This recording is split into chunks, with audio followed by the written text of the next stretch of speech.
E enquanto os irmãos estão abrindo as suas Bíblias, eu quero mais uma vez agradecer a generosidade com que eu tenho sido recebido mais uma vez aqui entre os irmãos. Muito obrigado, presidente, pastor João Manuel. Muito obrigado à sua diretoria. Muito obrigado aos líderes da nossa obra, da nossa igreja, a nossa querida Convensul. Parabéns pelo belíssimo trabalho que tem sido desenvolvido pela nossa convenção. É uma convenção amadurecida, é uma convenção organizada, é uma convenção referência para a nossa igreja no país. Parabéns, que Deus continue sendo glorificado na obra nesse estado, glorificado nas nossas igrejas, que Ele continue sendo glorificado pela vida dos amados irmãos. Eu quero aqui ainda saudar o pastor Luiz Fernandes Bergamin, nosso presidente nacional, na pessoa do pastor Ivan Nunes, que oficialmente o representa nesta manhã.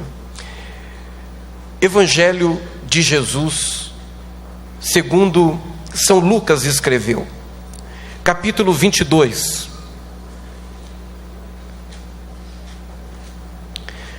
A partir do versículo 47.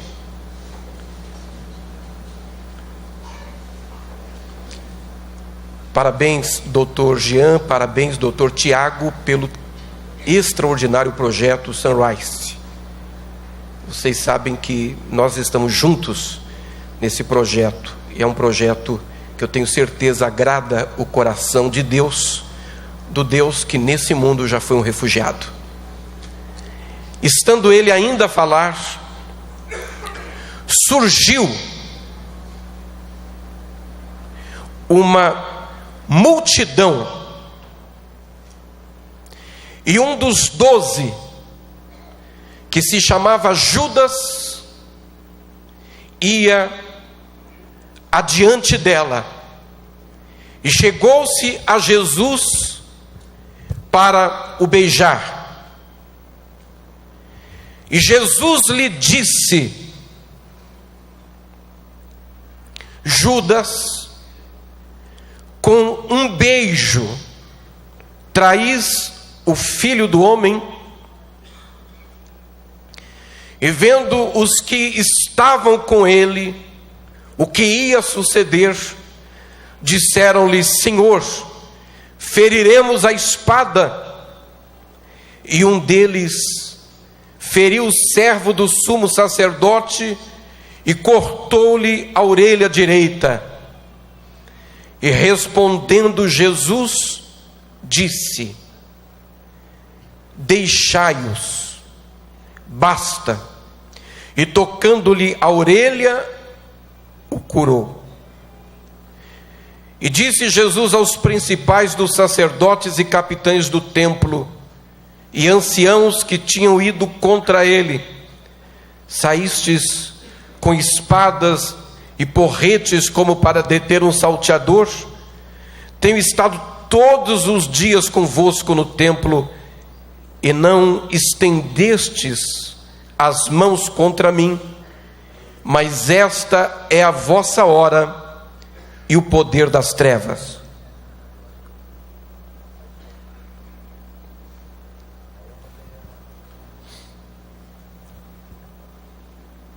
Hoje eu quero rapidamente falar com vocês acerca de duas multidões. Mas começo esta palavra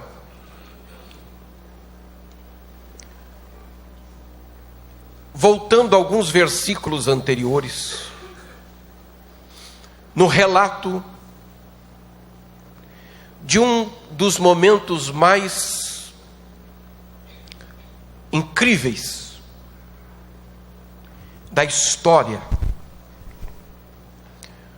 um dos momentos mais impressionantes da história, o momento em que Deus em Cristo, o momento em que Jesus está ajoelhado atrás de uma pedra no jardim do Getsemane, e ele enfrenta talvez um momento mais decisivo e mais importante da sua vida aqui na terra.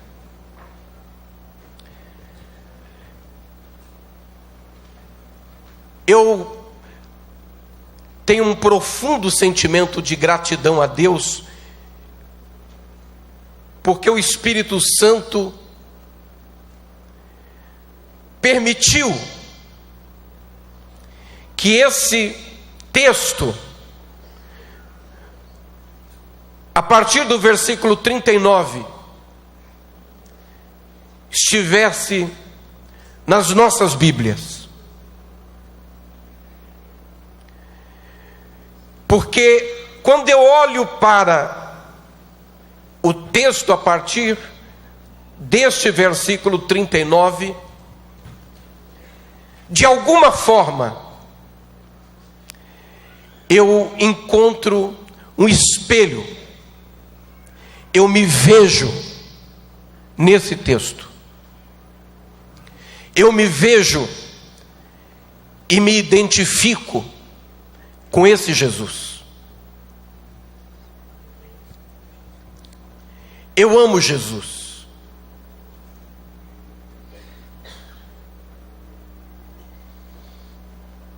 Esse Jesus que encarnado, esse Jesus que Emanuel, em nenhum tempo, em nenhum momento deixou de ser Deus, e 100% Deus.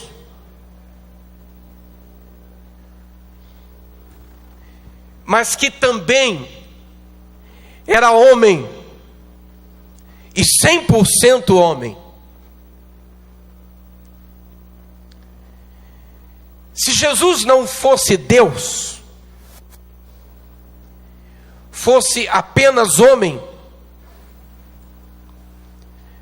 eu seria cristão, como sou, da mesma forma. Seria cristão, porque eu nunca conheci um homem como Jesus. Jesus é uma referência e é um modelo. Um modelo de filho, ele é um modelo de irmão, ele é um modelo de cidadão, ele é um modelo de judeu, de religioso.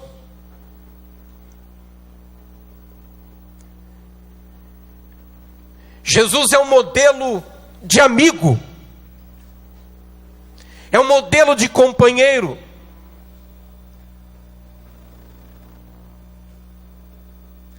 Jesus é excelente em todas as áreas, em todas as perspectivas. Nunca houve um pregador como Jesus, um mestre como Jesus, um sábio, mais sábio do que Jesus. Nunca houve homem mais perfeito do que Jesus, mais íntegro, mais inteiro do que Jesus.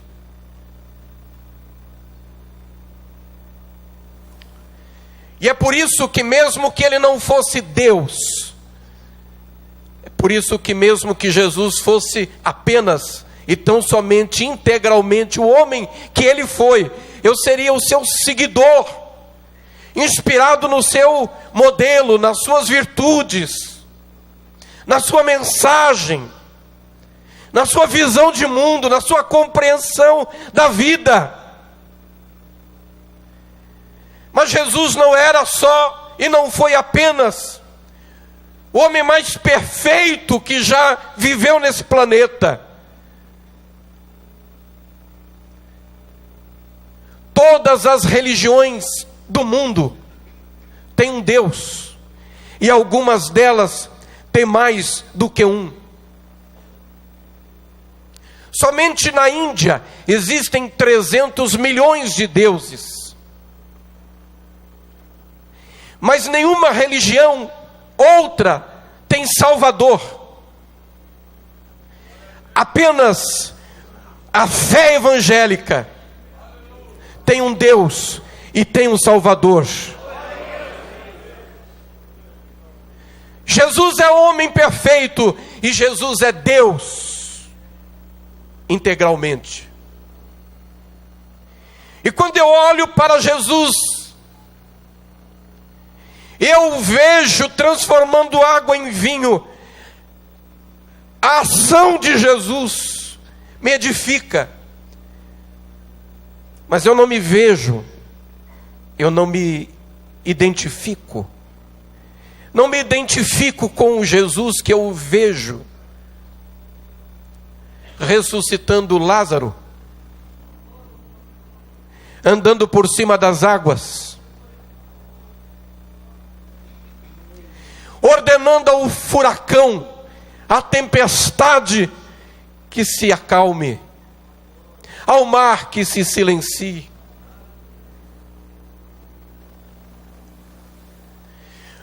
Multiplicando pães e peixes. Ele é tão maior do que eu, tão mais poderoso do que eu.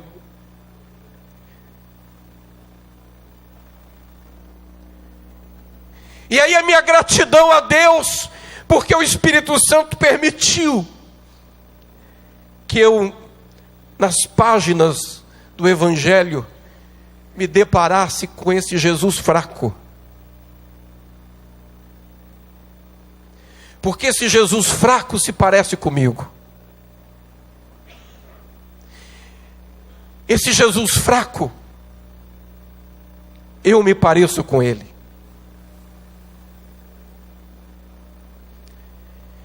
Eu me pareço muito com este Jesus ansioso, que sente angústia na alma.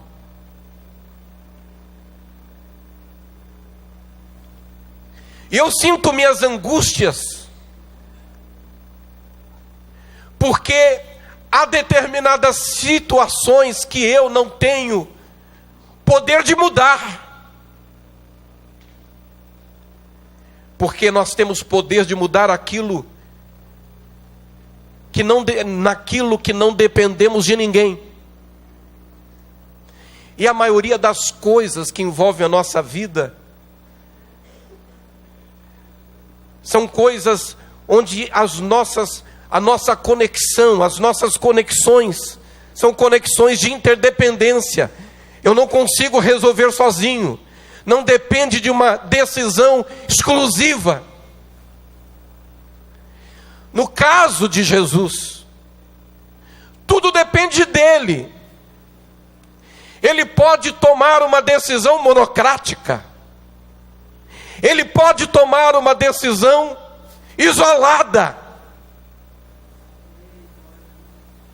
A sua angústia é porque ele sozinho pode decidir. E o pai jamais vai enxergar o filho menor do que ele é, porque no momento mais dramático da sua história, ele decidiu desistir.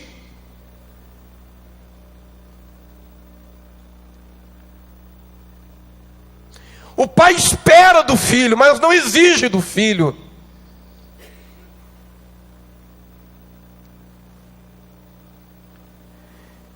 Eu me identifico com esse Jesus que tem angústia na alma, que está triste nesse capítulo, que se sente só.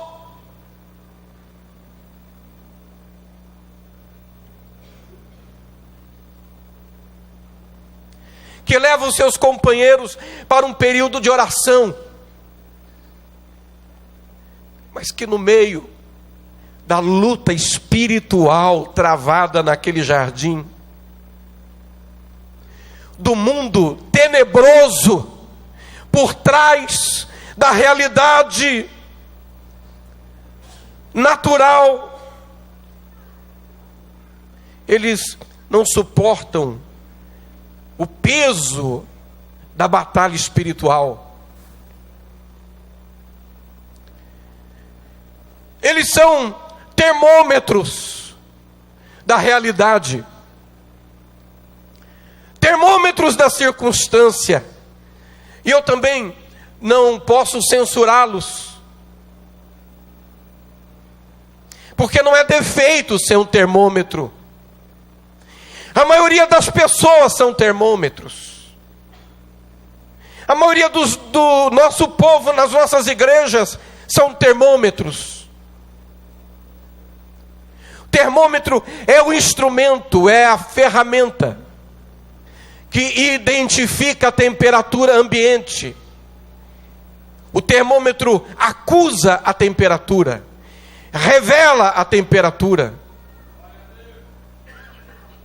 Os discípulos são termômetro. Eles estão refletindo o peso espiritual que envolve aquele ambiente. Diferente dele, Jesus é termostato. O termostato não acusa a temperatura, não registra a temperatura. O termostato, ele programa o ambiente, ele altera o ambiente, ele induz a temperatura.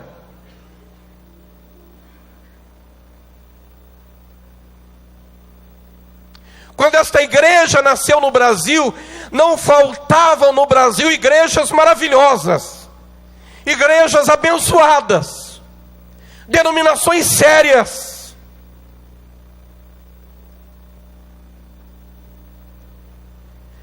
Mas era um tempo na vida do nosso país que o Espírito Santo desejou levantar uma igreja que fosse, para aquela geração, para aquele tempo, mais do que um termômetro, fosse um termostato, que induzisse a temperatura.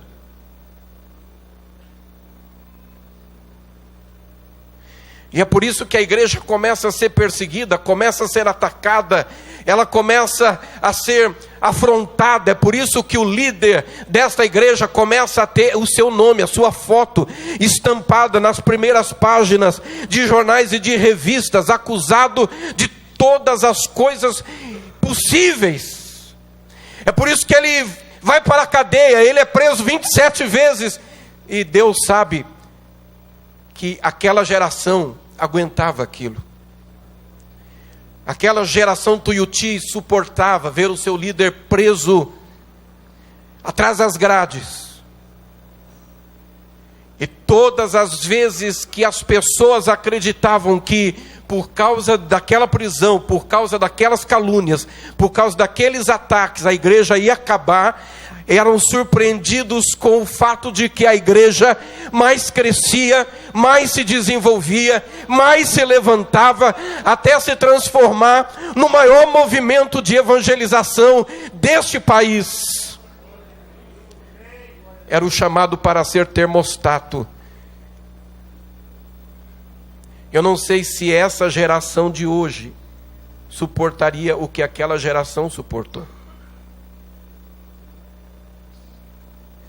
Jesus entende os seus discípulos, ele os compreende, mas ele diz: vocês não podem orar comigo nem um momento.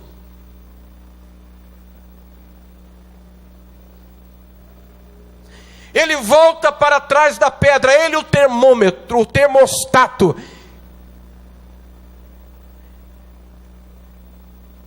E aí eu me vejo voltando com ele para trás daquela pedra, e ele diz: Pai, se for possível, passa de mim esse cálice. E a Bíblia diz, nos versículos que se seguem, que o suor do seu rosto começou a se transformar em sangue. e ele caía pela sua face como pesadas gotas de sangue.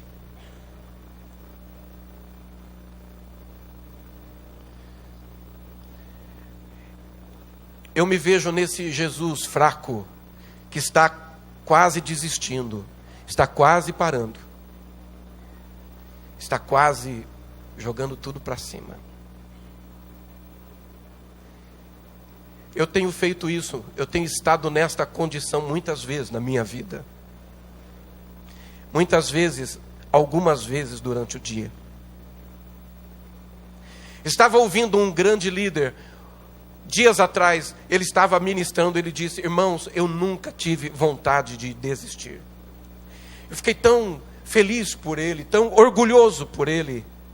Eu tenho tanto amor por ele. Mas eu não poderia ser verdadeiro e dizer para vocês a mesma coisa, porque não é verdade. Teve dias que mais do que uma vez no dia eu pensei em parar.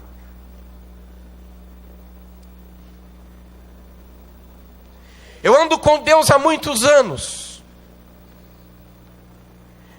Neste ano de 2017, eu estou completando 45 anos como pregador do Evangelho. Há dias que eu me sinto como um gigante. Há dias que eu me sinto imbatível. Eu me sinto como quem pode enfrentar os Golias da vida sem precisar nem de funda. Vai na mão.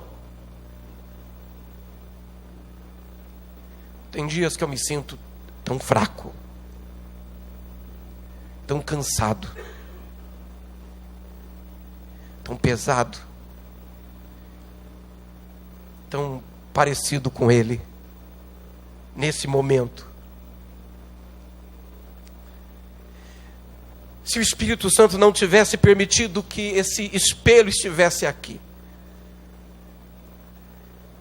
esse momento que eu me sinto em baixa, que eu me sinto em falta comigo,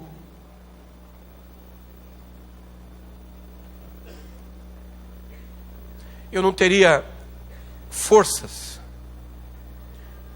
de colocar os braços para fora deste buraco, dos buracos que a estrada da vida abrem, nos surpreendendo. Mas aí o Espírito Santo me lembra dele. Ele também esteve a um ponto de parar. Ele também esteve a um ponto de desistir. Ele também esteve quase parando. E houve pelo menos um momento, pelo menos este momento. Ele que disse aos seus discípulos num outro instante: eu tenho uma comida que vocês não conhecem. A comida que eu tenho é fazer a vontade do Pai que me enviou. Pelo menos neste momento, a sua vontade entra em colisão com a vontade do Pai. Ele diz: Pai, a minha vontade é que o Senhor passe de mim esse cálice. Se for possível, passa. Mas ainda bem que ele não parou. Ainda bem que ele não desistiu. Quase desistir não é desistir. Quase parar não é parar. Quase cair não é cair. Quase fraquejar não é fraquejar. Assim como também quase chegar não é chegar. Quase conseguir não é conseguir. Teve tanta gente que quase chegou, mas não chegou. Parou no meio do caminho. Mas ele quase para. E por algum movimento íntimo, algum movimento interior, ele busca a força de onde parece que não tem. E ele decide submeter a sua vontade à vontade do Pai. Sujeita. A vontade dele existe, ela colide com a vontade do Pai. Ele não anula a sua vontade, ele não nega a sua vontade, mas ele submete a sua vontade e diz: Pai, não se faça a minha vontade, o que importa aqui é a tua vontade. Eu não sou termômetro mais, eu já passei dessa fase, agora eu sou termostato. Vamos, Pai, induzir a temperatura do planeta, induzir a temperatura do mundo, induzir a temperatura da humanidade. Vamos rasgar o véu.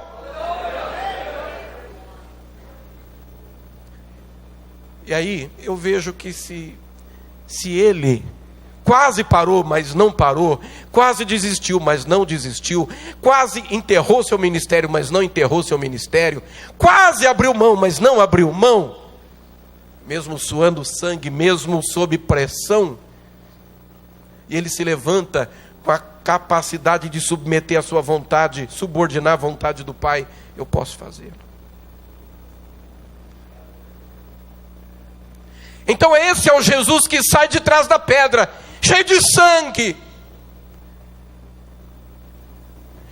o rosto abatido, parece que ele levou uma surra, sai de uma tremenda guerra espiritual, o seu corpo está frágil. Ele encontra os discípulos dormindo de novo. Ele diz: agora pode dormir. E chega uma multidão. Ele é o pregador das multidões. Mas essa multidão que chega, não chega para ouvi-lo. Eu estava olhando o Evangelho. Eu encontrei no Evangelho duas pessoas que levaram uma multidão para Jesus. Duas pessoas. A primeira pessoa, não sei se é o nome, é uma senhora. Jesus a conheceu sentado no poço de Jacó. Ela veio buscar água do poço meio-dia. Porque meio-dia não era hora de buscar água no poço. Era a hora que o poço estava só. Ela vai ao meio-dia, porque ela não quer encontrar ninguém. Ela foge das pessoas. Ela é uma pessoa que tem uma história marcada. Ela está cansada de ser apontada, de ser condenada, de ser julgada. Porque as pessoas são rotuladas pelas suas quedas. São rotuladas pelos seus fracassos, pelo seu afundamento.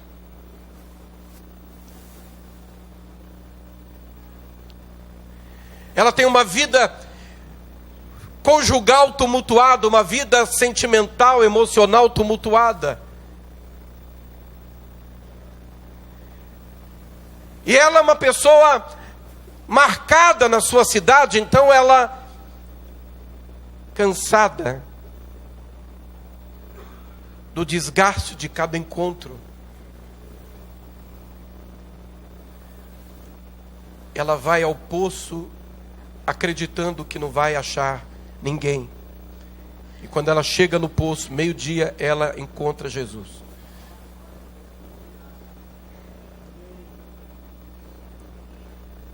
Esse Jesus inesperado. E quando ela chega no poço, Jesus inesperado fala com ela, diz: mulher, me dá de beber. Ela, pelo jeito que ele se veste, sabe que é um judeu. Pelo sotaque, sabe que ele é judeu. Ela diz: Senhor, o senhor é judeu, eu sou samaritana. Como é que o senhor pode falar comigo que sou samaritana, mulher? Ele disse: se você soubesse quem eu sou, você é quem ia me pedir água. Eu ia te dar a água da vida. Ela disse: Senhor,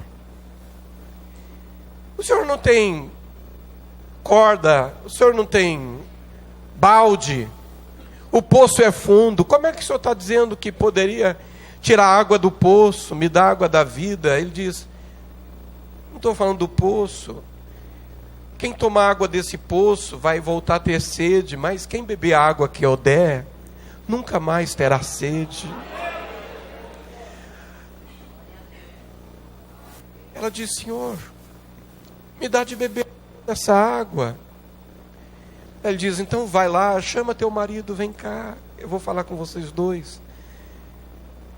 Aí ela ficou constrangida. Ela disse: Senhor, eu não tenho marido. Jesus inesperado fala o inesperado: eu sei que você não tem, você já teve 5, o que você tem não é seu. Ela diz: o senhor é profeta?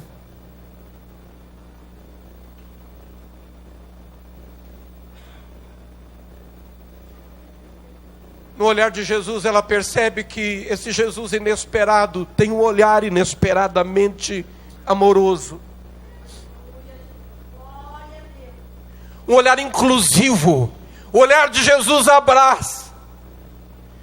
O olhar de Jesus diz a ela: você tem chance, filha, de dar uma guinada para cima. A Bíblia diz que ela foi tão tocada pelo amor de Jesus que ela voltou para a cidade e trouxe a cidade toda, dizendo: eu encontrei o Messias, ele está sentado no poço ao meio-dia. Ele estava no poço ao meio-dia, no lugar mais inesperado. A multidão veio com ela, a multidão veio para ouvir Jesus. Essa foi a primeira vez que alguém levou uma multidão para Jesus. A segunda vez foi essa.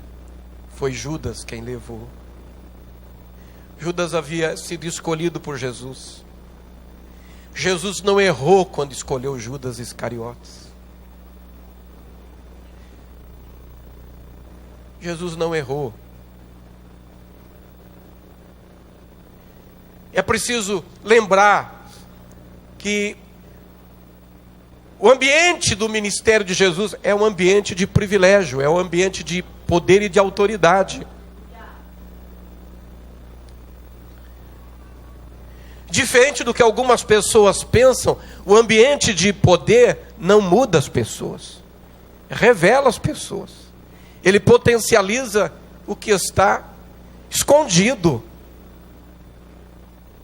No ambiente de poder, o bom fica melhor, não aquele que parece bom. O ruim fica pior, não aquele que parece ruim. E quando eu digo ambiente de poder, quando se fala poder, pensa-se no poder temporal, numa esfera de governo, numa esfera de poder. O púlpito é um ambiente de poder. E não existe poder mais perigoso do que o poder religioso. Porque quando nós estamos com o microfone na mão, falando a um grupo, a uma multidão, aquelas pessoas acreditam que a nossa boca é a boca de Deus. Nós lidamos com a fé das pessoas. Como é que vocês acham que Jim Jones levou 1000 pessoas a cometerem suicídio em nome da fé, em nome de Deus, na década de 70?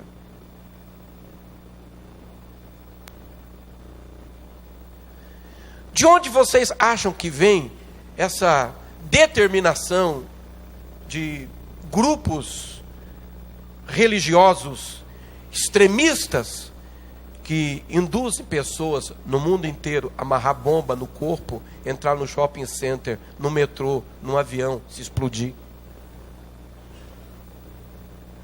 É a força do poder religioso.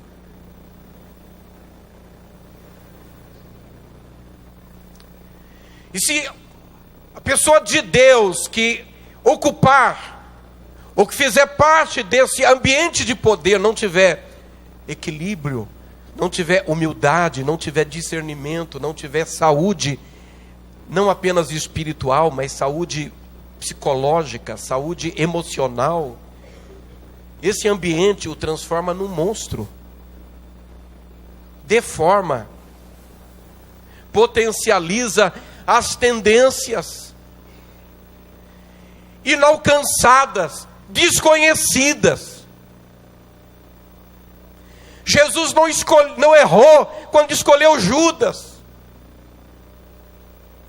Aliás, dos 12 discípulos, Judas era o melhor preparado, que tinha melhor currículo, a melhor formação. Ele era o homem da confiança de Jesus, por isso foi estabelecido como tesoureiro do ministério. Quando Jesus enviou os discípulos de 2 em 2, voltaram para Jesus dizendo: em teu nome expulsamos os demônios, curamos os enfermos. Jesus disse: eu vi Satanás cair do céu como um raio. Ele não estava dizendo que foi por causa do que eles fizeram. Ele estava se lembrando de alguém que pensou que estava tão alto, que tinha tanta autonomia, que subiu tanto, que caiu como um raio. Ele diz: se alegrem não apenas porque os demônios se vos sujeitam e os doentes são curados. Se alegrem porque o nome de vocês está escrito no livro da vida. Judas estava no meio daqueles 70. Ele estava junto com Jesus nos grandes cultos, nos grandes momentos. Ele fazia parte do time de Jesus, da equipe de Jesus.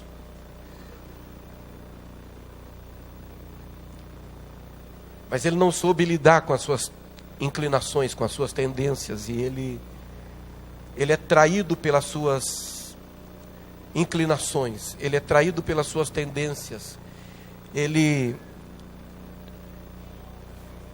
vai assistindo crescer dentro dele sentimentos ruins, negativos em relação a Jesus, em relação à igreja. Ele não trata esses sentimentos, ele não trata essa enfermidade espiritual, psicológica, emocional. E chega um momento que aquilo que ele não tratou o engole. E na última Santa Ceia, Jesus o chama e dá a ele o pão molhado no cálice e diz a ele: Judas, o que você tem que fazer, faça logo.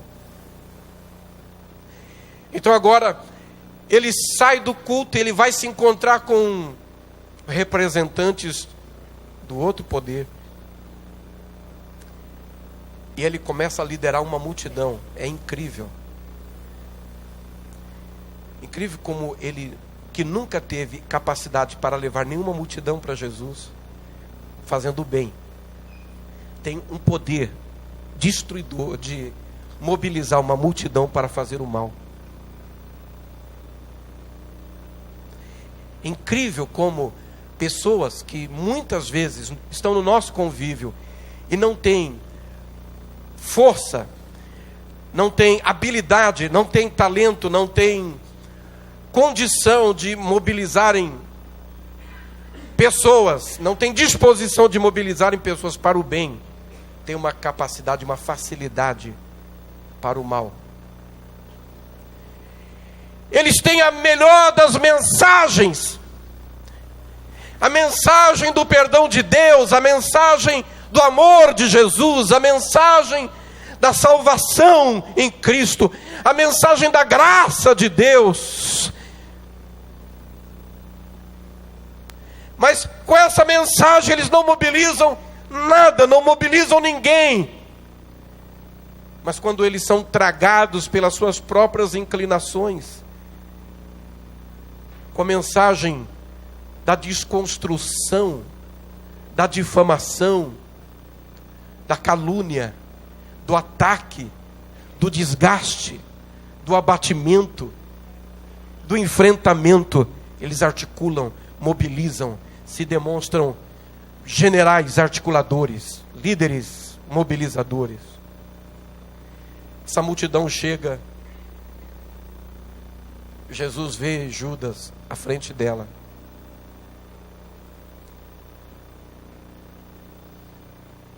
E Judas se aproxima de Jesus e o beija na face.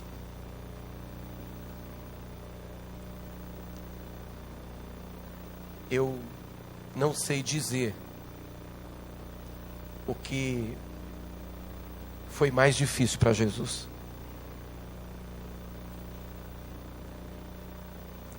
Ele fala com essas lideranças: eu estive no meio de vocês e vocês não me prenderam. Vocês estão vindo agora com paus e pedras, parece que vão prender um bandido, mas tiveram oportunidades, muitas vezes, de me chamar. Eu não sei o que doeu mais em Jesus, o que incomodou, o que afetou, o que pesou. Porque eu sei que quando Judas o beija, Jesus olha para ele e diz: meu amigo,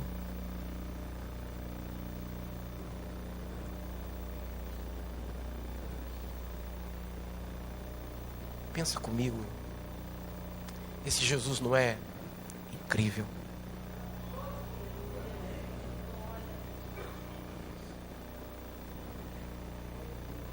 Ele é capaz de chamar de amigo o Judas. Mas chamar Judas de amigo nesse momento.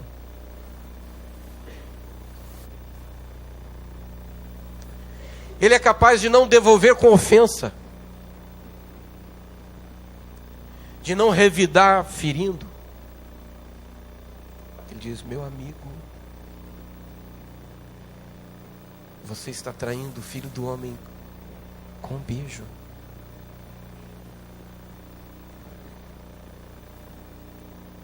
Foram as últimas palavras que Judas ouviu de Jesus. Meu amigo. Porque Jesus não muda de ideia. Judas estava naquela reunião em que Jesus chamou seus 12 e disse: eu não chamo mais vocês de servos, porque o servo não sabe o que faz o seu senhor. Eu vos chamo de amigos, porque o amigo sabe. Nós mudamos e Jesus não muda. Nele não há mudança, nem sombra de variação.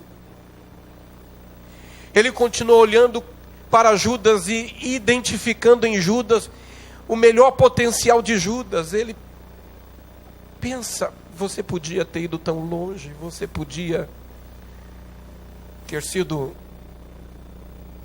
ter voado tão mais alto, ter chegado tão mais distante. Você podia ter sido o que você nunca vai chegar a ser. Quando ele chama Judas de amigo, ele o chama porque não mudou de ideia. Quando ele o escolheu por direção do Espírito Santo, ele enxergou o melhor que tinha em Judas. Mas tinha que ter um Judas.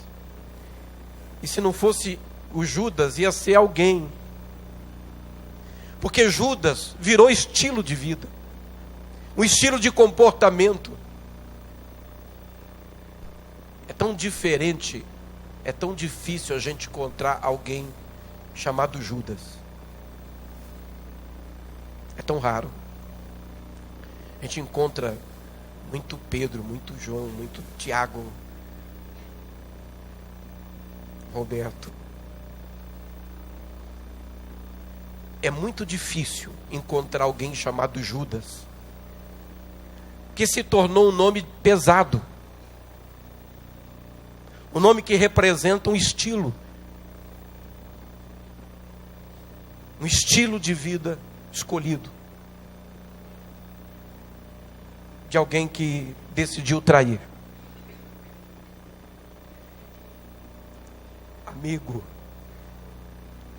amigo, deixa eu dizer algo a você. Jesus não mudou de opinião a seu respeito. Jesus não mudou de ideia a seu respeito.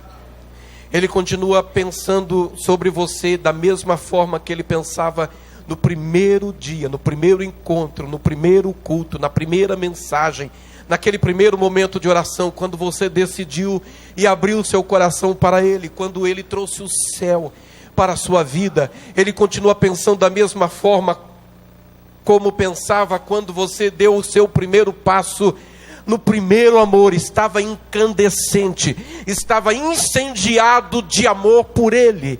Ele continua pensando da mesma forma. Ele não mudou de ideia, ele não mudou de planos. Ele diz: os planos que eu tenho para com vocês são planos de paz e de prosperidade. Ele não mudou de ideia. Aquilo que os olhos não viram, que os ouvidos não ouviram e que não desceu o coração do homem, são as coisas que ele preparou para aqueles que o amam. Ele não mudou de ideia a seu respeito. Ele não mudou de ideia a respeito do seu ministério. Ele não mudou de ideia acerca das promessas que Ele fez. Há pessoas aqui que têm sobre a sua cabeça promessas de Deus como uma nuvem.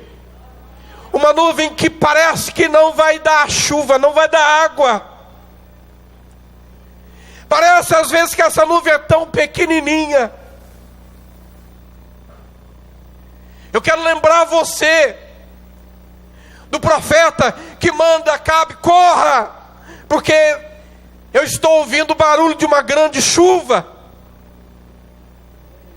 Acabe vai embora correndo, ele corre para dobrar os joelhos e orar. Enterra a cabeça no chão, começa a orar.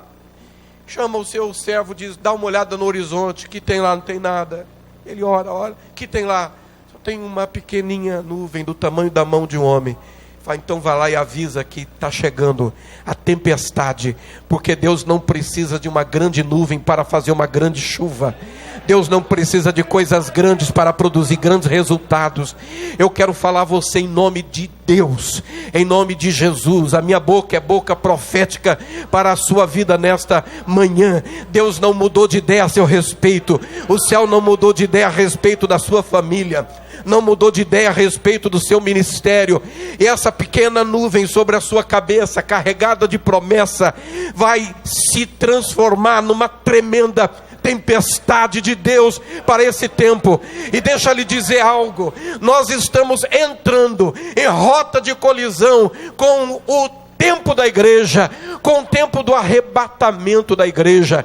Amigos, eu não sei dizer a vocês se a senhorita Lívia, que tem 10 anos, minha netinha, se a senhorita Lorena, minha netinha caçula, com 1 ano e 4 meses, vão crescer adultas nesse país. Eu não sei dizer.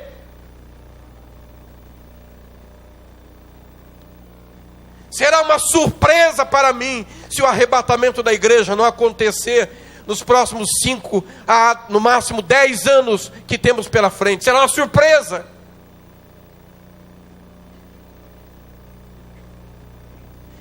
O planeta está sendo sacudido.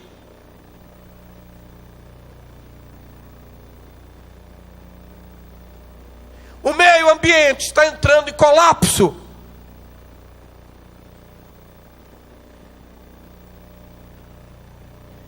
Os cheiros do inferno estão subindo pelos poros da terra.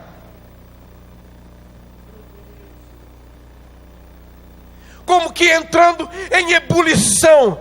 E eles não se manifestam porque há um que o impede.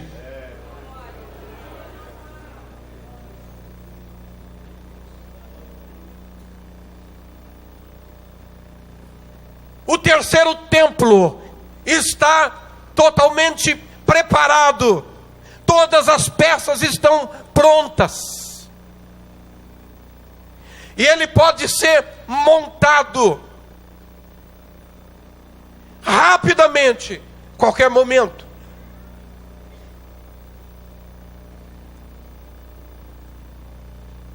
O mundo está se preparando, se armando até os dentes contra Israel.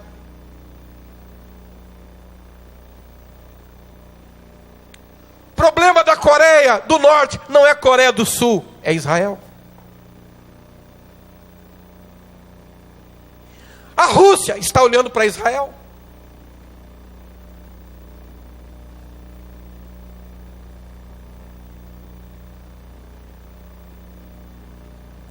E Jesus disse: olhem para a figueira, quando começar a dar frutos, porque a vossa redenção está próxima.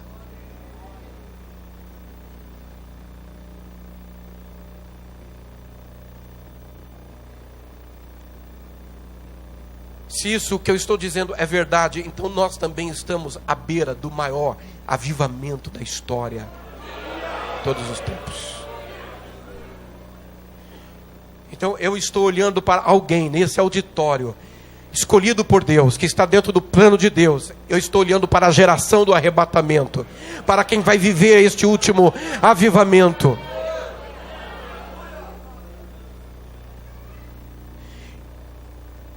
Há muitos lugares que eu tenho estado no Brasil, onde os crentes não conseguem mais crer no arrebatamento, não conseguem mais acreditar em tudo que a Bíblia fala.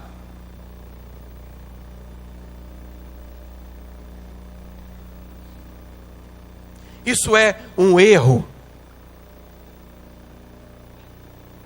O momento que nós estamos vivendo é um momento extremo, é o momento de nós avisarmos nosso povo: Jesus está voltando, Jesus está às portas. O que nós estamos pregando há 61 anos está para acontecer agora, daqui a pouco. E o mundo se divide em duas multidões. Meu presidente, pastor João Manuel. Presidente, pastor Roberto. Presidente, pastor Iva. Vocês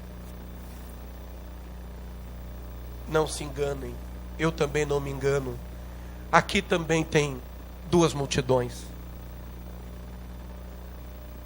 Aqui não há uma multidão só. Jesus diz que Deus olha para a terra, vê a terra dividida em duas partes. Não tem ricos e pobres. Deus não enxerga isso, isso é bobagem. O ouro do rico no céu vai ser asfalto. Isso é bobagem. Deus não enxerga a terra dividida entre cores, pessoas de cores diferentes, classes sociais, brasileiros e estrangeiros. A terra está dividida para Deus em duas multidões. Jesus disse: naquele dia vão estar dois na cama, um vai ser deixado, outro vai ser levado. São duas multidões. Naquele dia vão estar dois no campo, um vai ser deixado, outro será levado. São duas multidões.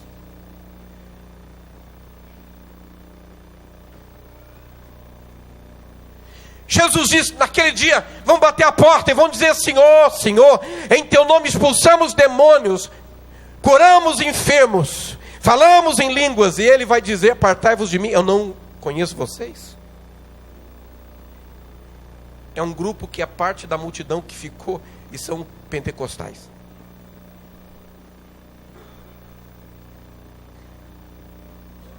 Uma multidão é a multidão liderada por essa senhora, por essa irmã.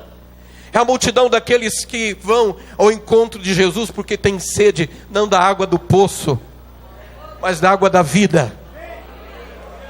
Que tem fome de justiça, sede da verdade de Deus, da revelação de Deus. E essa sede é o seu estilo de vida. Eles buscam a Deus, eles têm fome de Deus, eles são caçadores de Deus.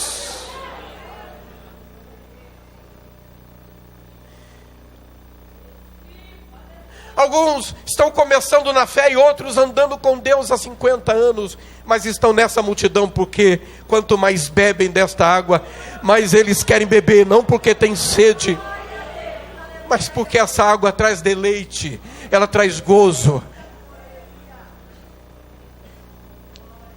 E alguém está na outra multidão. A outra multidão é aquela dos que rejeitam Jesus, aqueles que são absolutos. É a multidão dos absolutos. Deus rejeita os absolutos. Ele dá graça aos humildes e Ele despreza os soberbos. E quando eu finalizo essa palavra, quando eu termino essa palavra, agradecendo a Deus por esse privilégio de voltar aqui, de revê-los. Quando eu encerro essa palavra, abraçando a vocês, meus irmãos, amados, meus amigos. Quando eu encerro essa palavra, encomendando cada um de vocês aos cuidados do Espírito Santo.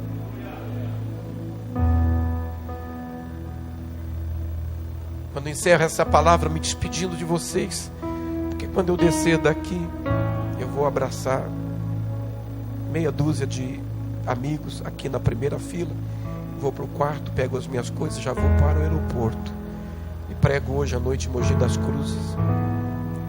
Quando eu finalizo essa palavra, eu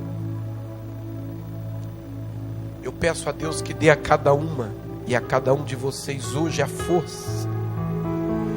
força moral, a força espiritual, para tomarem a decisão de estarem na multidão certa.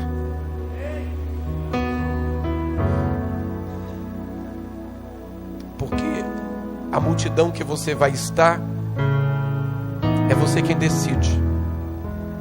Uma multidão é a multidão dos dependentes, daqueles que dependem dele, que precisam vê-lo, aqueles que necessitam dele, porque são fracos, porque são limitados, porque são imperfeitos, e vão atrás dele onde ele estiver. Essa multidão, meu amigo João Manuel, que vai atrás dele onde ele estiver, um dia vai ouvir uma trombeta avisando: ele está nos ares. Ele está nos ares. E essa multidão que vai atrás dele onde ele estiver, vai começar a desgrudar desse planeta, a soltar desse chão, a descolar dessa gravidade. E o apóstolo diz: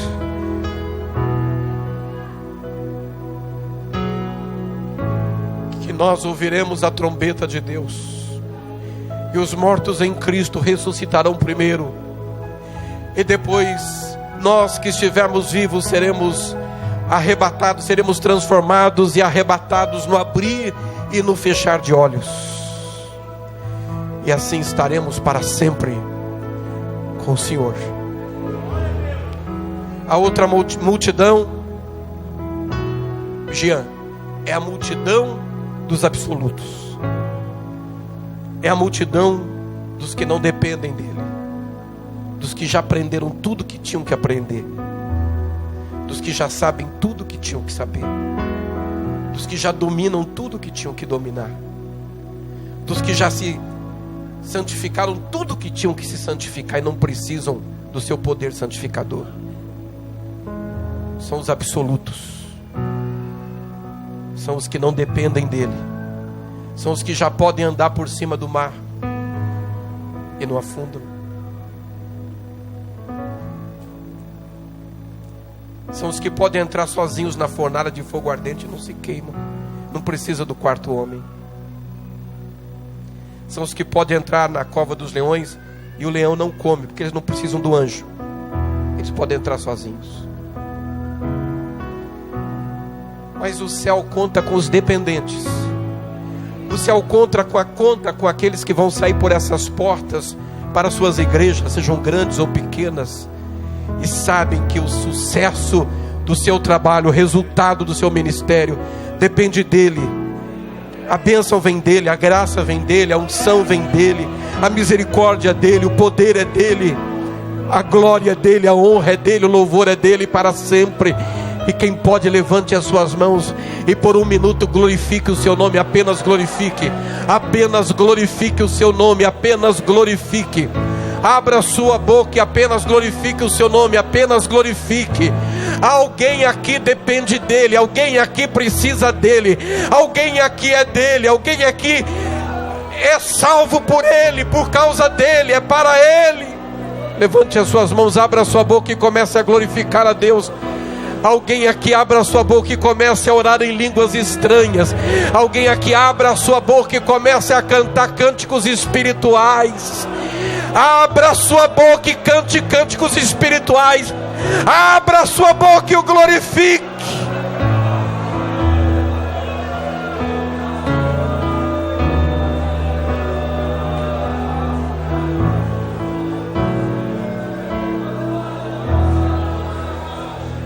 Ribiantais tebianta da caraba chorocotolo bandarabá.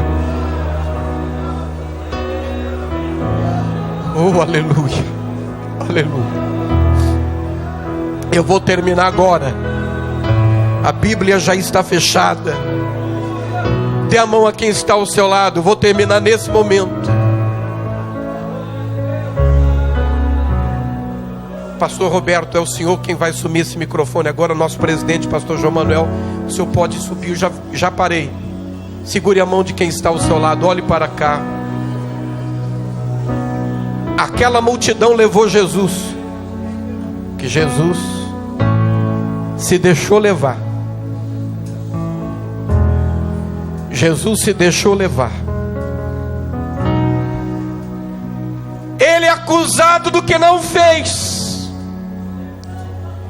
Ele é condenado do que não fez, pelo que não fez. Ele é preso sem merecer. Primeira coisa que eles fazem, arrancam a roupa dele, as vestes.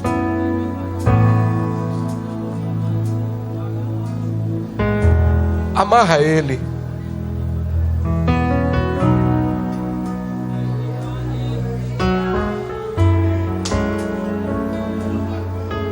Aí os soldados ficam em volta dele. E eles começam a dizer: nós não podemos bater nele. Você não viu o que ele fez com o soldado do servo do mal? O que ele fez? Pedro pegou a espada, cortou a orelha dele. Jesus, Pedro, guarda a espada na bainha. Termômetro, guarda. Foi lá no chão, pegou aquele pedaço, aquele toco de orelha.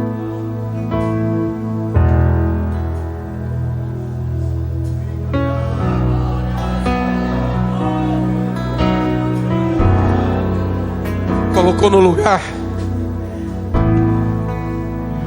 Mas não tinha jeito. Porque quando a pessoa está no meio da multidão, perigo. A pessoa tem que tomar cuidado com a multidão que vai, porque depois que entrou a multidão leva. Começa a bater nele, 39 chicotadas, corta da nuca ao calcanhar. Bate nele, põe a coroa de espinho nele, bate com a cana, põe uma cruz para ele carregar pelas ruas da cidade. Quando ele chega lá em cima no Gólgota, ele deita na cruz. Ninguém precisa puxar a mão dele, puxar os nele. Ele entrega os pés. Eu ainda não sei o que doeu mais: prego que entrou na mão direita, ou que entrou na mão esquerda, nos pés, ou o beijo de Judas. Eu ainda não sei o que doeu mais: a coroa de espinho, a cana que bateu nela, que bateu no rosto, ou o beijo de Judas. Eu ainda não sei o que doeu mais: as 39 chicotas ou o beijo de Judas. É levantado. E ele tinha dito aos discípulos, ele tinha dito num culto, quando o pessoal veio dizer: faz um sinal para a gente saber quem o senhor é. Ele disse: não vou fazer mais sinal. Vocês querem saber quem eu sou? Preste atenção na hora que eu for levantado, porque você conhece as pessoas quando elas reagem. Não é na ação que você conhece, é na reação. Quando ele é levantado na cruz, o inferno inteiro fica atento para o que vai sair da boca dele. Ele vai reagir. Na reação ele vai mostrar quem ele é. Ele vai reagir. Senhor, se o Senhor é o Salvador, desce daí, salva o Senhor, salva a mim também. Você está falando como louco. Nós merecemos, mas Ele não fez nada. Senhor, lembra de mim quando entrar no teu paraíso, no teu reino. Aleluia. Ele diz: hoje mesmo você vai estar comigo lá no paraíso. Na reação, vai prestando atenção na reação. 3 horas da tarde, a morte está parada em frente àquele poste, que a morte não consegue matar Jesus, porque a morte é legalista. Ela só pode matar a alma que pecou. A alma que pecar, essa morrerá. Não pode matar Jesus, porque Jesus não pecou, mas ela não sabe o que fazer. É por isso que ele disse: a minha vida ninguém tira de mim, sou eu quem dou e depois torno a tomar. Aí ele diz: Pai, eu vou reagir agora, Pai. Agora é a hora da reação. Perdoa eles, porque eles não sabem o que estão fazendo. O que é isso? Isso é Jesus dando carteirada. É Jesus mostrando quem Ele é. Ele é Salvador por excelência. Ele é o amor de Deus encarnado. É o Emanuel. É o tabernáculo de Deus com os homens. Pisa nele e sai óleo. Machuca e sai óleo. Prega e sai óleo. Ricadarabacadalabaxarabai. 3 horas da tarde, Pai, em tuas mãos entrego o meu espírito.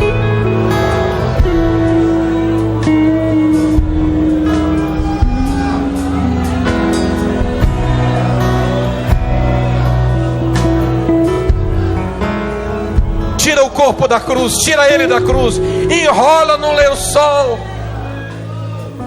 leva nos braços, põe na casa do senador,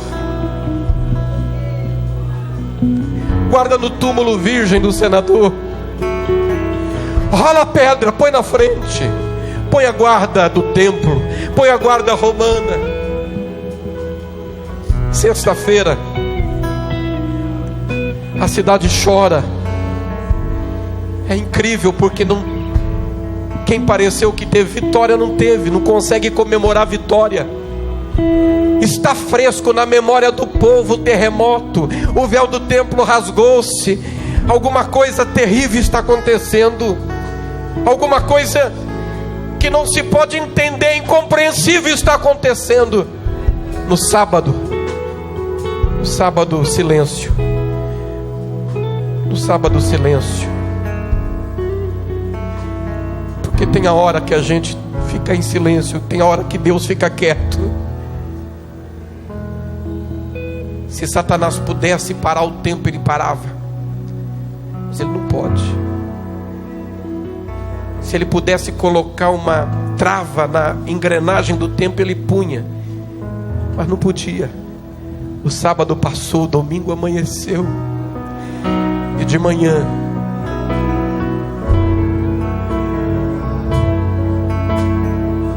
as irmãs chegam, pedra está removida, os anjos sentados na pedra, porque vocês estão buscando o vivo no meio dos mortos. Ele não está aqui, Ele não está aqui, Ele não está aqui, Ele ressuscitou. Levante a mão que você está segurando. Ele ressuscitou. Esse é o povo do ressuscitado, é o povo do Cristo ressuscitado. Ele podia parar e não parou, podia desistir, não desistiu, podia acabar o ministério e não se permitiu. Levanta mais alta a mão, dá uma rajada de glória a Deus.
uma multidão, não é aquela multidão dos absolutos, é a multidão dos frágeis, é a multidão dos dependentes, é a multidão dos limitados, é a multidão dos sedentos, sedentos da água da vida. Levanta, meu Pai, esta pessoa pela mão, fortalece os joelhos desconjuntados, as mãos cansadas, abençoa os lares e as famílias, abençoa os ministérios. Jesus, Jesus, levante mais alta a mão, levante, levante. Jesus, leva-nos de volta a cada dia ao primeiro amor, a multidão dos sedentos. E agora, Jesus, eu quero pedir que onde estiver aqui alguém que faz parte dessa multidão dos sedentos, da multidão dos dependentes, da multidão daqueles que escolheram te amar, te buscar, eu quero pedir que o Senhor use essa pessoa, porque tem pessoas aqui hoje precisando de um toque do Espírito Santo, precisando de um toque de Deus, precisando do poder de Deus. Usa, Pai, usa agora, no meio desta multidão, usa aqueles que fazem parte da multidão dos sedentos, e à direita e à esquerda desta pessoa, numa corrente de poder, toca essa multidão, toca essa igreja, toca essa obra, toca esse povo, cura os enfermos, renova, Jesus.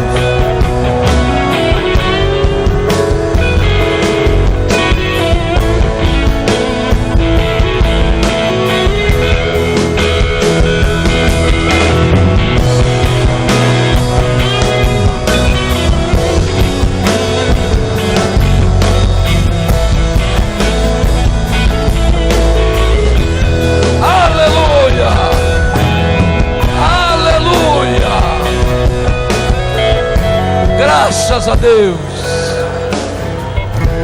Largue a mão que você está segurando, erga as duas para o alto e aplauda o Senhor tremendamente, fortemente. Vamos aplaudir o Senhor com as mãos erguidas, com as mãos erguidas. Aplauda o nosso Salvador. Aleluia.